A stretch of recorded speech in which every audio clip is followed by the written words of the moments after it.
বয়োজ্যেষ্ঠ লোকেরা এবং যারা ফিজিক্যালি চ্যালেঞ্জ তারা যেতে পারে না। সেদিন অনেকের সাথে আমার কথা হয়েছে, এখানে ওরা গ্রিন কার্ডের অ্যারেঞ্জমেন্ট করছে, ইলেকট্রিক কার্ড, যেটা বয়োজ্যেষ্ঠ মানুষরা এবং ফিজিক্যালি চ্যালেঞ্জ যারা উপরে উঠতে পারে না তারা যাতে মহাকালী মন্দির দর্শন করতে পারে। আর তাছাড়া আমার একটা উদ্দেশ্য আছে, আমরা একটা জগন্নাথ ধাম করেছি দীঘায়, আমরা দুর্গা অঙ্গন করছি রাজারহাটে, সেটাও গ্রাসরুট, সেটাও ট্রাস্ট তৈরি হয়ে গেছে এবং ওটা জমিও পাওয়া গেছে, চিহ্নিত করা হয়েছে, ওটা এখন টেন্ডারে দেওয়া হয়েছে।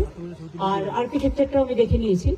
আমার আরেকটা আছে যে আমি একটা জমি ডিএমকে দেখে রাখতে বলেছি শিলিগুড়ির পাশাপাশি, ভালো জমি, যেখানে কনভেনশন সেন্টার হবে, তার পাশে আমি একটা বড় মহাকাল মন্দির করব, যেটা হচ্ছে সবচেয়ে বড় শিব করব।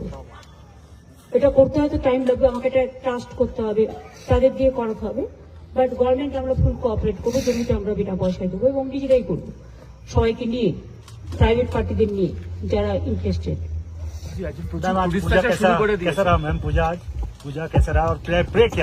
पूजा बहुत बढ़िया हुआ और टूरिस्ट आने शुरू किया। मैंने बहुत सारे टूरिस्ट को मिला।